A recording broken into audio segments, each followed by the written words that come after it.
There are days that come to us with no fanfare, no trumpet blast, no great sign in the heavens, but they enter quietly, silently, as if they were no more than the passing of another 24 hours. And because they are quiet, because they slip in without the cloak of importance, we treat them lightly, almost dismissively, as though they were not worth our full attention. But it is in those ordinary days, those plain, unadorned mornings of the calendar, that the most hidden dangers lie waiting.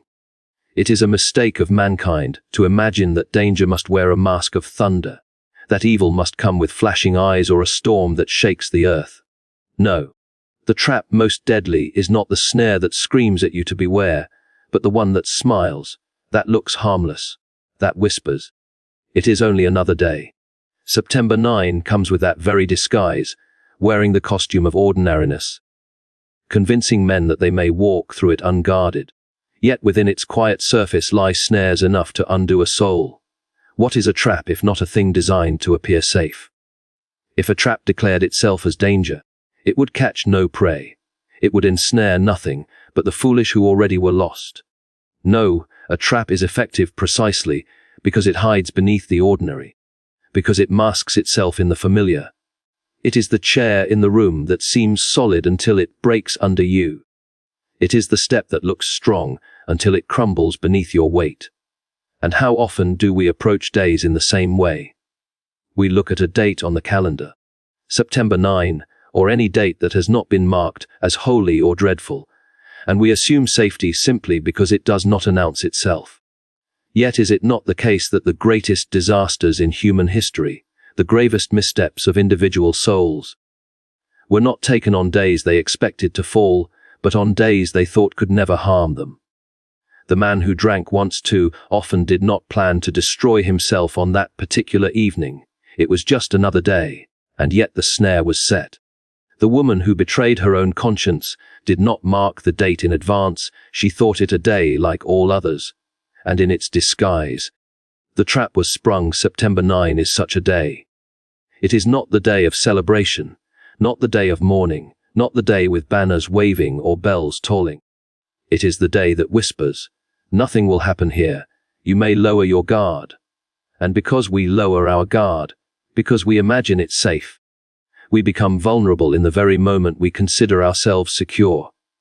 What a clever deception, that the calendar itself should conspire against us. That time, which we consider so neutral, should be the canvas on which snares are painted.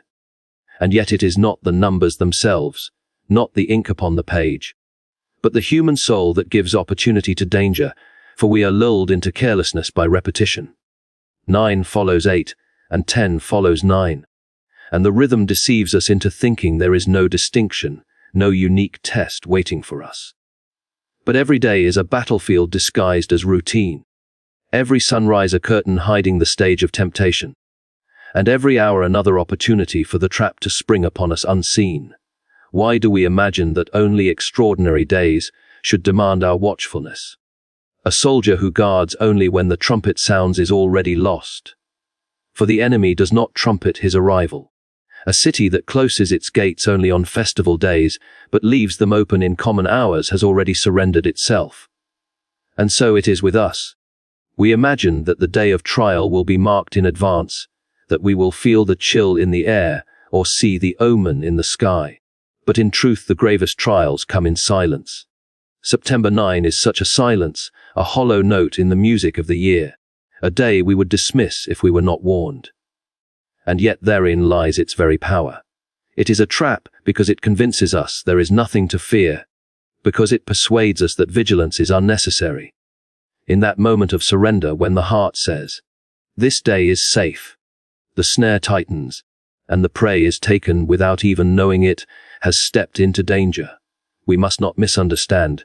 It is not that the date itself contains mystical poison, not that the number 9 holds some secret curse, but that the spirit of man, careless and complacent, makes every ordinary day the perfect hunting ground for destruction. If September 9 did not exist, another day would serve as well. For the trap is not in the numbers, but in the attitude with which we meet them. Yet there is a strange fitness in speaking of this date, for it teaches us that the danger is precisely in that which appears most harmless. The tiger does not roar when it stalks. It moves silently in the tall grass, and by the time the sound is heard, the prey is already taken. So too with days like these. They move silently, and the unwary soul is already lost before it realizes there was any danger. Think of how often the ordinary has undone the mighty. It was not on the day of declared war that many kingdoms fell, but on the day before, when negligence allowed the enemy to cross the border. It was not in the hour of public trial that reputations collapsed, but in the unseen evenings, when one careless choice led to another, and by the time the world saw the fall, the trap had long been sprung. September 9 is the emblem of all such days, the reminder that the ordinary is never safe simply because it is ordinary. To imagine that a day is harmless is itself the very snare. Safety is not in the calendar but in vigilance. It is not in the numbering of hours but in the steadfastness of the soul. How dangerous is the human tendency to grow drowsy in repetition. We wake to the same sounds, we walk the same roads, we speak the same words, and in that sameness our guard collapses.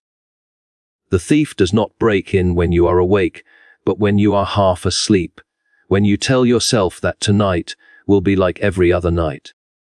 The trap does not spring when you are watching for it, but when you are convinced there is nothing to watch for. Thus September 9 is dangerous not because of what it is, but because of what it seems to be. It is a mask, a shadow, an empty room that pretends to be safe, but in its silence holds the greatest peril. And so it must be spoken of as a warning, not because the date itself holds power, but because it reveals the eternal truth. That danger wears the costume of safety. That the most perilous traps are hidden in plain sight, and that the soul which does not watch continually will be undone when it least expects. We live in a strange and perilous comfort, a kind of sleepwalk through the hours, imagining that time is a field stretched endlessly before us, and that we may pluck from it tomorrow whatever we failed to gather today. We postpone the urgent, not because we do not see its urgency, but because we deceive ourselves that the next dawn will arrive bearing the same opportunity.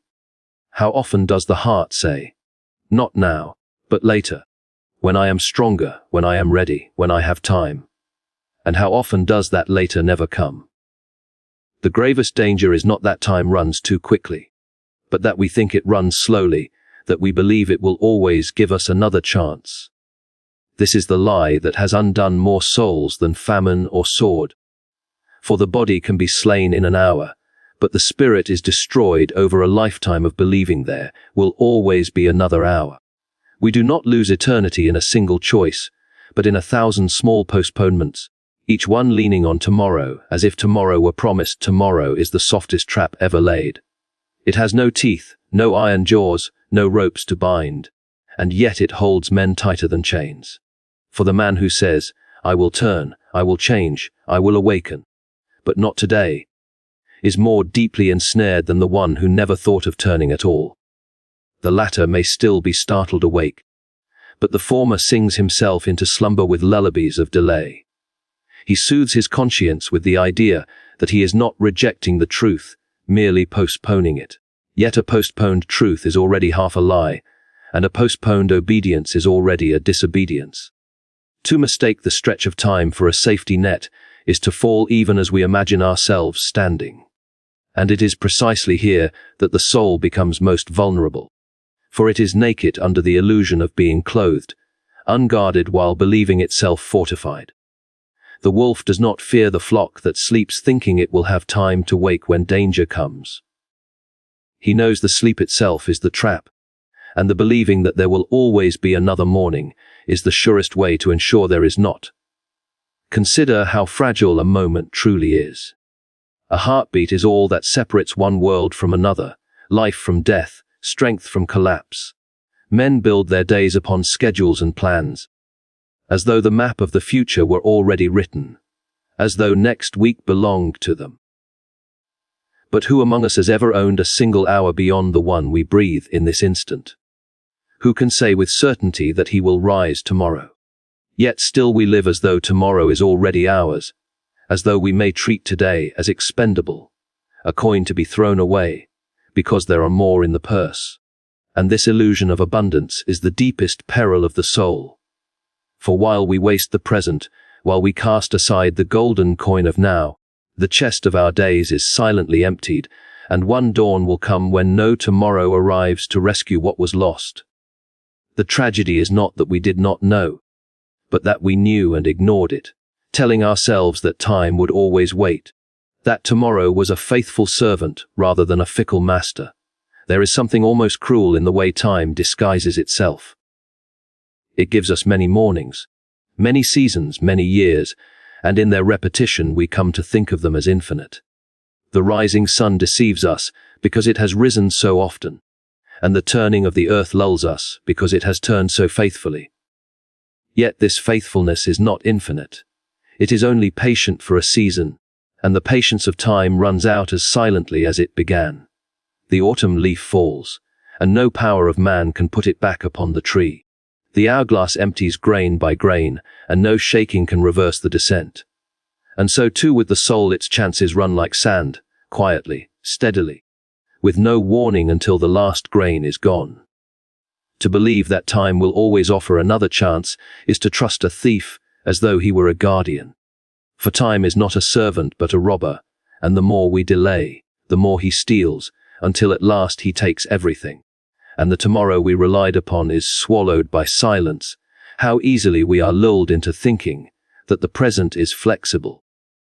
We tell ourselves that the decision can be made tomorrow, that the apology can be spoken another day, that the task can be begun when the mood is better, when the circumstances are kinder. But the truth is that tomorrow never comes. When the sun rises, it is not tomorrow anymore, it is today. And the man who lived by delay finds that he has lived his entire life in the land of unfinished intentions. He has shelves full of plans but no fruit, a heart full of resolutions but no deeds, a soul heavy with wishes but empty of action. He dies with 1,000 tomorrows still waiting, but not one today grasped firmly. And thus his great tragedy is not that he chose wrongly, but that he never truly chose at all. He mistook safety for delay, and in the very act of waiting for a safer hour, he lost all hours.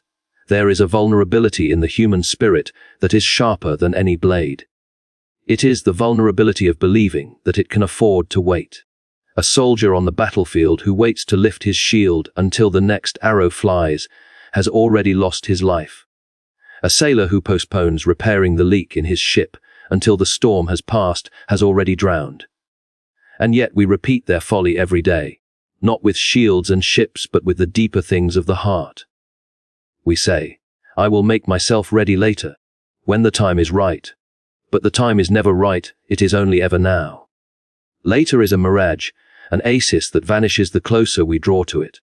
And those who spend their lives chasing later find themselves dying of thirst with the mirage still before them, shimmering, unreachable, mocking them with its promise of safety.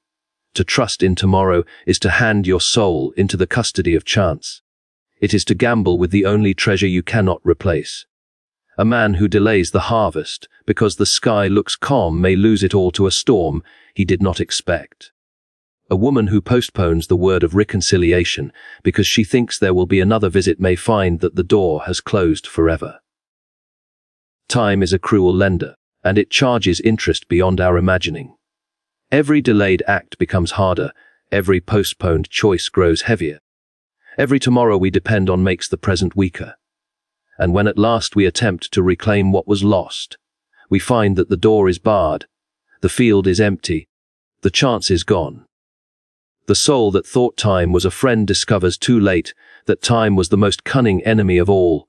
The most treacherous thing about a trap is not its sharpness, but its disguise. Few would step into a pit if the pit were left uncovered, if its darkness were wide open to the sky. But cover that pit with fresh branches, lay across it a carpet of green leaves, and suddenly it seems no different from the path around it.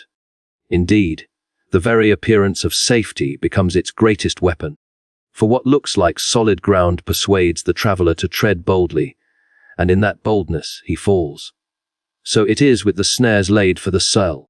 They do not come to us bearing the label of ruin. They come dressed as gifts, as chances, as opportunities too fine to miss. They sparkle with promise. They wear the colors of joy. They speak with the tongue of advantage. And only after the foot is caught does the victim realize that the golden bait was gilded poison. The warning must be clear.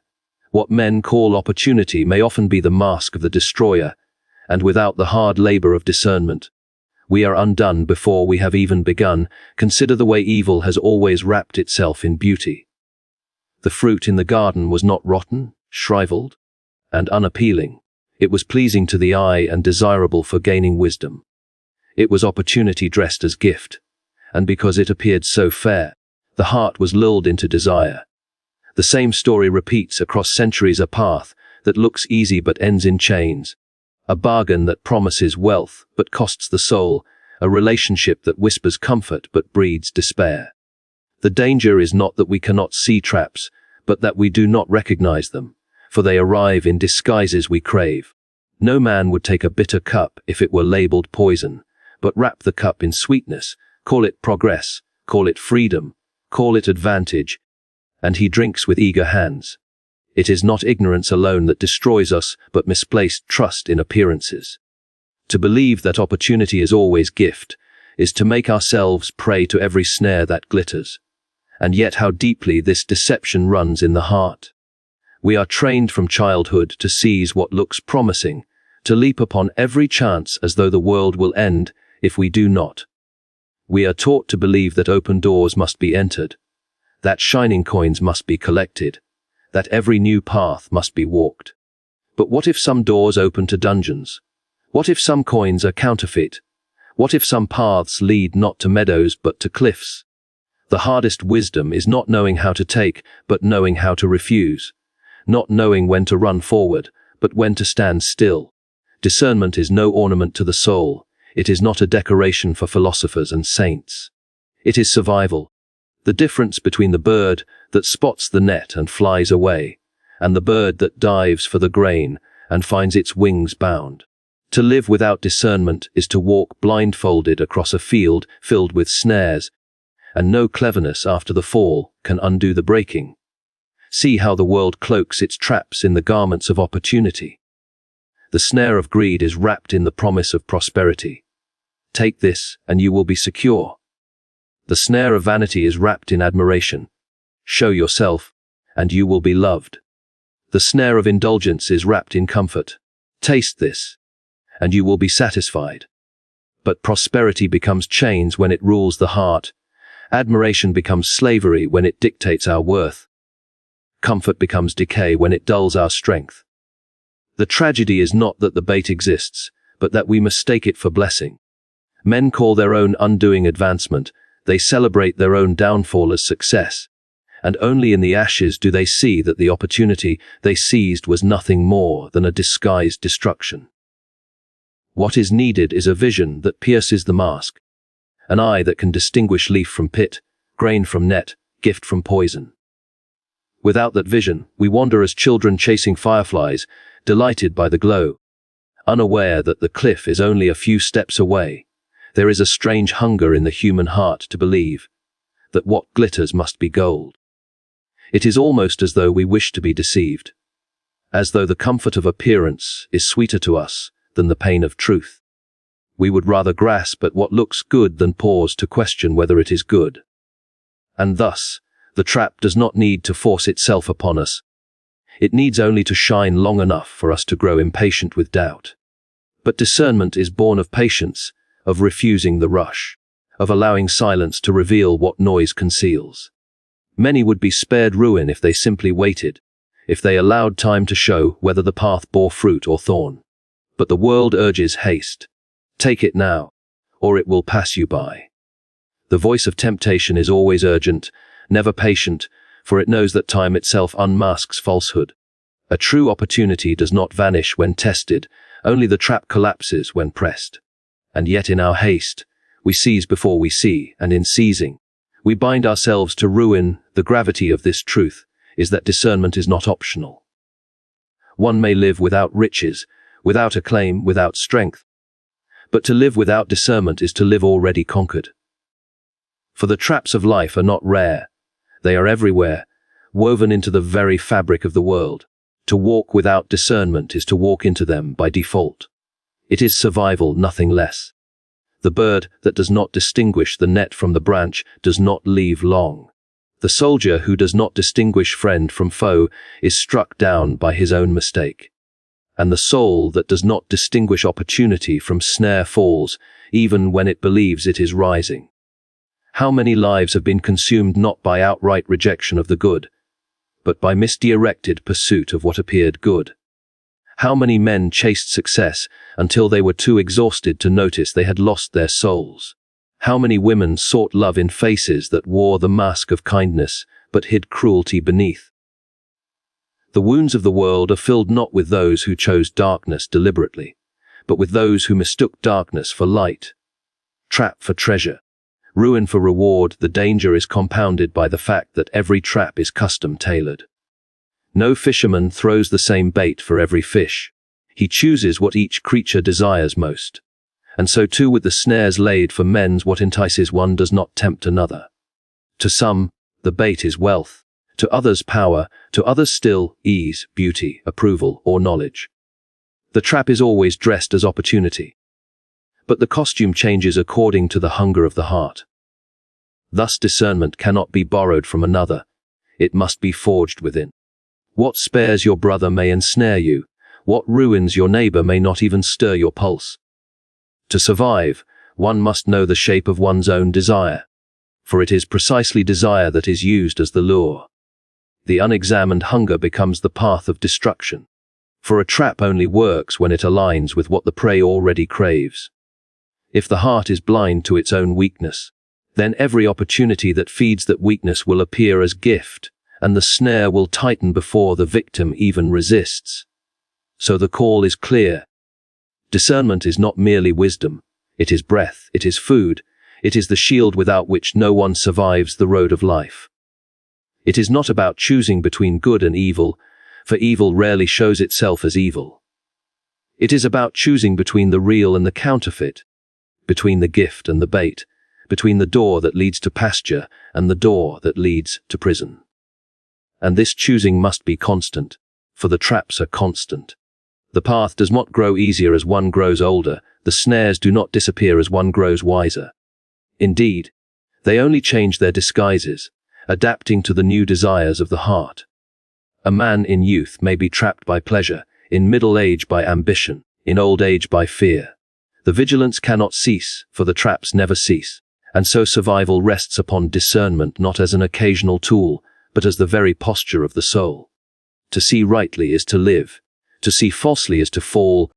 There is a strange stubbornness in the heart of man, a defiance that does not merely ignore warnings but mocks them, as though to prove its own strength by walking straight toward the cliff's edge. It is not ignorance, for the warnings are clear enough. It is not silence, for voices of caution rise again and again across the centuries.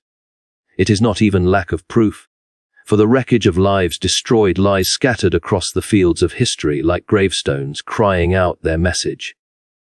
No, it is something deeper, something darker, the blindness of a heart that does not wish to see. When men are told to beware, they laugh. When they are told of snares, they call it superstition. When they are told of danger, they accuse the messenger of fear-mongering. And thus the warnings, which might have saved them, become the very objects of their scorn. There is no blindness so thick as the blindness chosen by pride, and no trap so certain as the one a man enters while mocking those who tried to keep him away. This mocking spirit is old as the world itself. The days of Noah saw men drinking, marrying, and celebrating even as the ark was being built before their eyes. They mocked the very sight of salvation, calling it foolishness, until the rain began to fall and the doors were shut. The cities of Lot laughed at warnings of judgment, and the flames became their laughter's answer. And still, through every age, men repeat the same tragedy. They see the storm clouds gathering and say, "It has never rained before." They hear the creak of the snare tightening and say, "No trap has ever closed on me." They see the cliff in the distance and say, "I have always walked safely. Why should I fall now?" The blindness of the heart is not lack of information but contempt for it. It is not that the light does not shine, but that men close their eyes and call the darkness freedom. And yet there is a peculiar irony in this blindness, that it believes itself to be sight. The man who mocks warnings is convinced he is wiser than those who give them. He thinks himself free from fear, courageous, bold, enlightened. He mistakes recklessness for strength and scorn for wisdom. He imagines himself standing on firm ground when the ground is already hollow beneath his feet, and so the blindness deepens because it is not aware of itself. The drunkard who laughs at temperance, the gambler who mocks caution, the tyrant who sneers at justice, they all believe themselves strong, while in truth they are already bound. The blindness of pride is not content merely to ignore, it must deride, it must belittle, it must make a joke of that which could save. And thus the warnings, instead of piercing the heart, bounce off like arrows striking armor of laughter. But the armor is paper, and when the hour of truth comes, it tears like cobweb before the storm. How tragic it is that realization always comes, but always too late. The man who mocked the warning of the fire feels its heat at last, but only when his escape is cut off. The woman who laughed at the caution of wasting her days discovers her mistake, but only when the days are gone, and no new dawn rises for her. The youth who sneered at the counsel of the wise becomes the old man who weeps at the emptiness of his years. Warnings are not mocked forever. They stand like sentinels at the gate, and though men pass them by with jeers, at the end of the road they turn, solemn and unyielding, to show that what was mocked was true all along. There is no sound so bitter as the laughter of yesterday echoing in the ruin of today. To hear in memory the jest one made against wisdom, and to know that wisdom was right, is to drink the bitterest cup a soul can hold. The blindness of the mocking heart is not accidental. It is willful. Men mock warnings because warnings demand change, and change demands humility, and humility is the one thing the proud heart despises.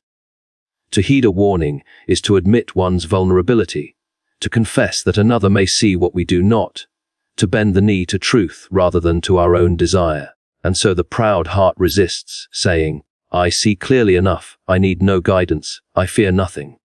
In this way, the very act of mocking becomes the defense mechanism of pride, a way of silencing the conscience before it can speak too loudly. Better, the heart says, to laugh at the preacher than to feel the sting of his words. Better to scoff at the caution than to let it restrain my appetite. And so the warning is not merely ignored but ridiculed, so that the soul may go on its way undisturbed. But in mocking the warning, the soul mocks itself, for it cuts away its only chance of being saved. There is something almost demonic in this pattern, as if forces darker than ourselves delight in making folly appear brave and wisdom appear ridiculous. It is the oldest trick. Make the truth seem laughable, and men will dismiss it without thought. The prophet is called a fool, the sage a killjoy, the messenger a liar, until at last the flood proves him right.